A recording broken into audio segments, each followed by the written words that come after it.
Welcome viewers. நம்ம போன video பார்க்கலாம், போய் பார்த்துட்டு வாங்க. நம்ம பார்த்திங்கன்னா 6ஆம் வகுப்பில் முதல் பருவமில் தொகுதி 1 அதில் நம்ம பார்த்திங்கன்னா இன்பத்தமிழில் இயைபு வரைக்கும் நடத்தியிருப்போம். இப்போ நூல்வெளி அப்புறம் நம்மளுக்கு இருக்க 1 மார்க்ஸ் கொஷின் ஆன்சர்லாம் நான் உங்களுக்கு மார்க் பண்ணி தரேன் இந்த வீடியோவில். வெல்கம் ஃப்ரெண்ட்ஸ், பார்க்கலாம். இதெல்லாம் மனப்பாடம்னு நான் போன வீடியோவில் சொல்லியிருந்தேன். இதெல்லாம் படிச்சுக்கோங்க, எக்ஸாமுக்கு கண்டிப்பாக இதெல்லாம் வரும். ஓகே, இது வரைக்கும் நம்ம பார்த்து முடிச்சது. இப்போ பார்க்கலாம். நூல்வெளி பாரதிதாசனின் இயற்பெயர் சுப்புரத்தினம். இப்போ நீங்கள் பார்த்தீங்கன்னா இயற்பெயர் அப்படி என்னன்னா, இப்போ உங்களோட மம்மி டேடிலாம் உங்களுக்கு பேர் வச்சுருப்பாங்க. இப்போ எங்கள் மம்மிக்கும் பேர் வச்சுருக்காங்க, குட்டி வயசில் காயத்ரின்னு. பட் பெருசாகி எங்கள் மம்மி சரண்யான்னு மாற்றிக்கிட்டாங்க. அந்த மாதிரி தான் பாரதிதாசனும் என்ன பண்ணாராம், அவங்க அம்மா அப்பா சுப்புரத்தினம்னு அவருக்கு பேர் வச்சாங்களாம். ஆனால் இவரை பாரதிதாசன் மாற்றிக்கினாராம். ஏன்னு பார்க்கலாம் வாங்க. பாரதியாரின் கவிதைகள் மீது கொண்ட பற்றின் காரணமாக தம் பெயரை பாரதிதாசன் என மாற்றிக்கொண்டார். இப்போ பாரதியாருடைய கவிதைகள் பாரதிதாசனுக்கு ரொம்ப பிடிக்குமா. ஸோ அது மேலே இருக்க அந்த ஒரு இதனால அவர் அவரோட பேரை பாரதிதாசன் மாற்றினாராம். தம் கவிதைகளில் பெண்கல்வி, கைப்பெண் மறுமணம், பொது உடைமை, பகுத்தறிவு முதலான புரட்சிகரமான கருத்துக்களை பாடுபொருளாக பாடியுள்ளார். அதாவது இந்த பெண் கல்வி, கைப்பெண் மறுமணம், உடைமை, பகுத்தறிவு இதெல்லாம் ஒரு பொருளாக பாடியிருக்காராம் இவர். எனவே இவர் புரட்சி கவி என்று போற்றப்படுகிறார். இப்போ இதனால் இவர் இதெல்லாம் எழுதுறதுனால இவர் புரட்சி கவின்னு சொல்கிறாங்க.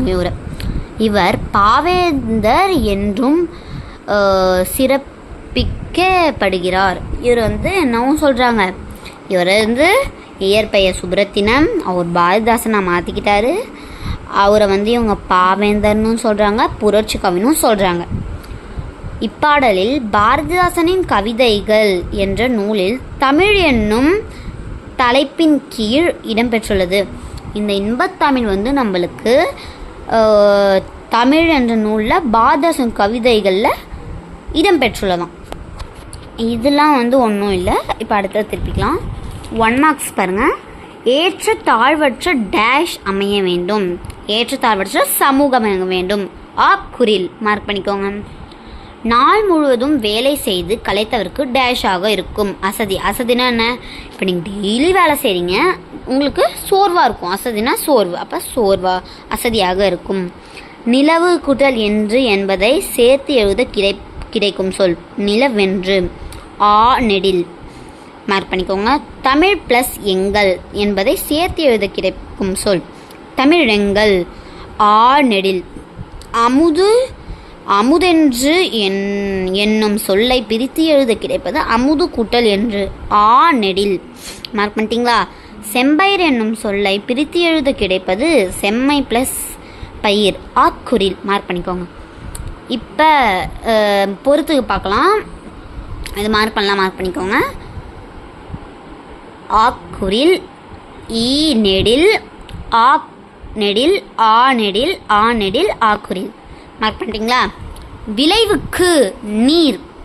இப்போ விளைவுக்கு நீங்கள் பால் ஊற்றுவீங்களா, வேல் இருக்குமாங்க, தோல் கொடுப்பீங்களா? அதுக்கு இல்லை, நீர் தான் நம்ம அதுக்கு கொடுப்போம்.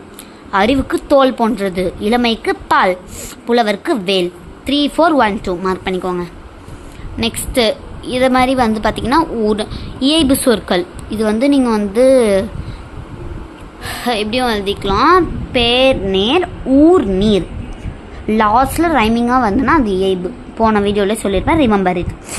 இப்போ குருவினா பாரதிதாசனின் தமிழுக்கு சூட்டி உள்ள பெயர்கள் யாவை? இது நான் ஒரு நோட்டில் காட்டுறேன், எழுதிக்கோங்க. பாருங்கள். அமுது, நிலவு, மனம், வான், பால், வானம், தோல் எழுதிக்கோங்க. ஃபஸ்ட்டு கொஷினுடைய ஆன்சர் இது. செகண்ட் கொஷின் பார்க்கலாம். இப்போ செகண்ட் கொஷின் பார்த்தீங்கன்னா, நீங்கள் தமிழை எதனோடு ஒப்பிடுவீர்கள்? பாருங்கள், இதில் இருக்குது. தேன், கரும்பு, அமுத சுரமி,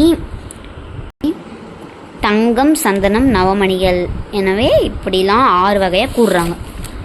இன்னும் அதுக்கு நிறைய பேர் இருக்குது, அதெல்லாம் நிறைய இருக்கும். பட் இந்த லெசனில் அதை பற்றி கொடுக்கல.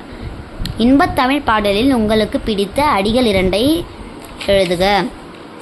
இப்போ பார்த்தீங்கன்னா இதில் உங்களுக்கு எது ஈஸியாக இருக்கோ, உங்களுக்கு எது இதில் பிடிச்சிருக்கோ, இப்போ உங்களுக்கு ஒரு வேலை பிடிச்சிருக்கு வச்சுக்கோங்களேன். தமிழுக்கு மனமென்று பேர், இன்பத்தமிழங்கள் வாழ்வுக்கு நிர்மித்த ஊர். இதுதான் அதோட ஆன்சர்.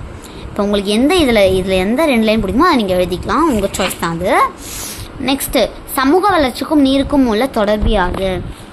இதுவும் நான் இந்த நோட்லேயே காட்டுறேன் பாருங்கள். நீரின்றி வேளாண் தொழில் விளைச்சல் நிகழாது. நீர் இவ்வுலகில் உள்ள அனைத்து உயிரினங்களுக்கும் உயிர் போன்றது. சமூக வளர்ச்சிக்கு தமிழ் மொழி நீராக பயன்படுகிறது. அவ்வளோதாங்க, இதோட முடிஞ்சிச்சு. சிந்தனை வேணால் நான் அப்புறமா தனி வீடியோவில் போடுறேன். Thank you guys.